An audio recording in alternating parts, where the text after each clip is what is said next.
Business पढ्ने कि खाइको पढ्ने त बिजनेस पढ्दाखेरि के कुरामा ध्यान दिने र खाइको पढ्दाखेरि के कुरामा ध्यान दिने र यो विषय पढ्दाखेरि के हुन्छ त जापानमा तपाईहरुलाई जानकारी दिन्छु है। सबैभन्दा पहिला बिजनेसको कुरा गरौँ। बिजनेस चाहिँ जापानमा बिजनेस कोर्सहरु चाहिँ 2 वर्षे हुन्छ। सेन्मन गएको चाहिँ हो र निहोन्को गएको पढिसकेपछि हामी सेन्मन गएको छिर्छौँ र बिजनेस पढेपछि भोलि तपाईले वर्किङ लगाउँदाखेरि चाहिँ मल्टिपल कम्पनीहरु अप्सन पाउँछ र तपाईलाई काम मन परेर भने कम्पनी चेन्ज गर्न टेन्सोको गर्न पनि सक्नुहुन्छ सिउसेको गरिसकेपछि। र यसमा चाहिँ सस्तो पनि हुन्छ है। यो चाहिँ 5 लाख 7 लाख 8 लाख सम्मको हुन्छ। तपाईले यो सस्तो पनि भयो पढ्न पनि अलिकति सजिलै हुन्छ। जसको अब निहोन्को गएकोबाट सेन्मन गएको गइसकेपछि पढ्ने कोर्सहरु लगभग 5 वटा जति विषय हुन्छ त्यो पढ्ने हो। र कोकुसाई बिजनेस भन्ने कोर्सहरु धेरैले पढ्नुहुन्छ र धेरै सिनियरहरुले पनि यही कोर्सहरु पढेर विभिन्न तपाईले देख्न सक्नुहुन्छ फुदोसान हाकेन खाइसा देखि लिएर सिमहरु नोरिखाइ गर्ने कम्पनीहरुमा काम गरेको हामीले प्रशस्त देख्छौं। त्यो बाहेक अरु कुनै कम्पनीमा पनि काम गर्नुहुन्छ।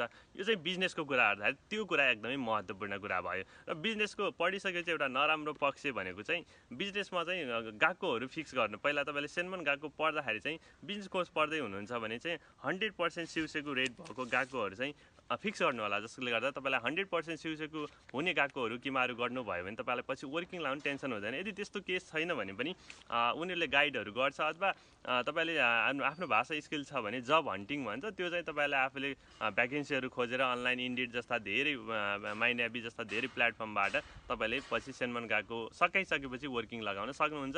र कतिपय गएकोहरुमा चाहिँ यदि सपोर्टिभ गएको छ तपाईँ सिउसेको 100% भएको गएको छ भने चाहिँ तपाईले गएकोमै चाहिँ विभिन्न कम्पनीहरु पनि आउँछ। त्यहाँबाट तपाईले वर्किङ फिक्स गर्न सक्नुहुन्छ। यो चाहिँ बिजनेसको केसमा रह्यो। र अर्को खाइको केसमा गर्दा खाइको चाहिँ 2 वर्षे हुन्छ कतै चाहिँ 3 वर्षे हुन्छ। कम्युनिटी पढ्नु पर्यो भने 3 वर्षे हुन्छ।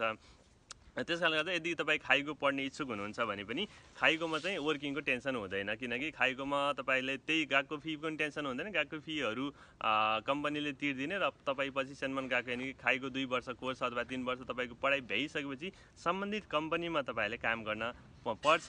त्यो भनेको एग्रीमेन्ट गरेको हुन्छ। कतै चाहिँ 2-3 वर्षको हुन्छ भने कतै 4-5 वर्षको एग्रीमेन्ट गरेको हुन्छ। त्यसकारणले गर्दा यदि खाइको पढ्न चाहनुहुन्छ भने खाइको रिलेटेड साथीहरुसँग जोडिएर टिकटकमा धेरै साथीहरु हुनुहुन्छ जो खाइको सम्बन्धी पढिरहनु भएको छ। उहाँले भिडियो हाल्नुहुन्छ। उहाँहरुसँग जोडिएर कुरा गर्नु होला। डिटेलमा बुझेर अघि बढ्नु होला। पछि फेरि बिजनेस पढेर मलाई चाहिँ रिग्रेट भयो अथवा भोलि खाइको पढेर रिग्रेट भयो भन्ने चाहिँ नहोस्।